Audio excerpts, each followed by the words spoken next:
Quando chove, muitos reclamam que não para de chover. Quando não chove, reclamam do Criador que não chove. O Jornal 101 foi ouvir o meteorologista professor Glauco Cortes para saber por que tem chovido tanto neste início de ano, professor. Realmente as pessoas ficaram aí um pouco preocupadas, né, com a grande quantidade de chuva que nós tivemos aí, não só em nossa cidade, mas na nossa região, esse início de 2023.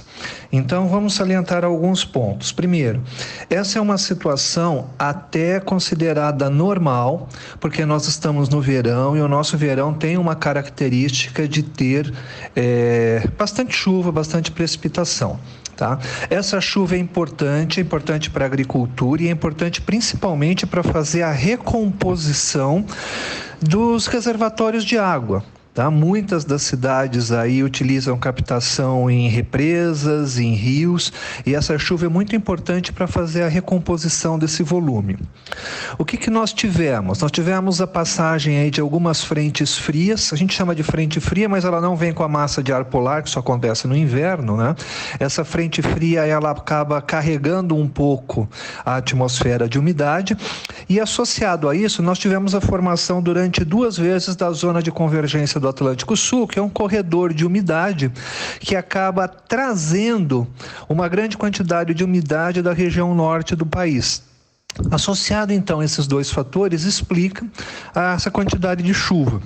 Só para que os nossos ouvintes tenham ideia, nós tivemos na nossa cidade aqui, segundo dados da Estação Meteorológica da Unesp, até o dia 17 de janeiro, 257 milímetros de chuva, quando o normal, o esperado para todo mês de janeiro, seria aí mais ou menos 230, 240 milímetros. O que preocupou um pouco foi que a chuva ela veio bastante concentrada, né? Em alguns dias nós tivemos uma chuva extremamente forte, ou seja, uma grande quantidade da água num curto espaço de tempo. Isso acaba causando problemas aí de alagamento em regiões suscetíveis. Nossa cidade, graças a Deus, não temos problemas com relação a isso, que são desmoronamentos em regiões de encosta. A tendência para os próximos dias é que essa situação ainda se mantenha. Nós temos ainda uma grande quantidade de umidade na atmosfera. Então essas chuvas, elas devem ocorrer ainda pelos próximos dias, tá? Devemos ter aí uma quantidade, não uma chuva contínua, né? Mas vai agora passando para aquela característica mais de verão, né? Com chuvas mais no final da tarde, às vezes um pouco mais concentrada em um local e não em outro, e a situação deve perdurar aí por mais uns 4 ou 5 dias. Esse final de semana aí pode ser chuvoso, mas também nós vamos ter períodos aí em que haverá a possibilidade de fazer sol, então não vai ser uma chuva contínua. Essa chuva, ela tem sido benéfica para a agricultura em geral? A chuva, ela é boa e ao mesmo tempo não é boa para a agricultura, né? E esse fator-chave chama intensidade de chuva. O que é a intensidade? É quanto ocorre de chuva num determinado intervalo de tempo. O que nós tivemos no começo do ano aí na nossa região é que a chuva, ela veio muito concentrada.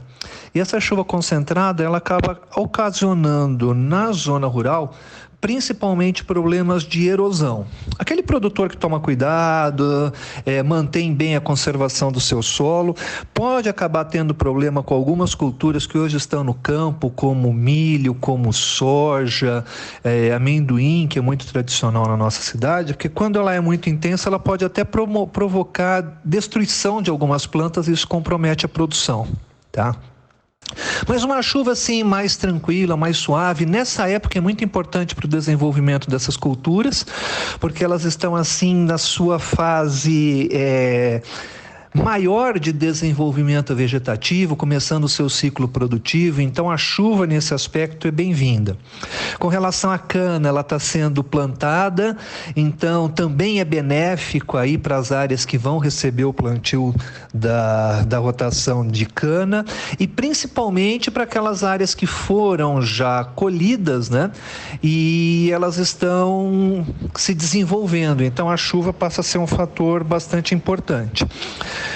O que eu gostaria de chamar a atenção é o grande problema, principalmente para as verduras e para os legumes, né? Porque são plantas mais sensíveis e uma chuva um pouco mais forte, ela acaba ocasionando aí a destruição, né, a danificação dessas plantas, fazendo com que elas percam valor comercial e muitas vezes sejam até inutilizadas, né, para comercialização.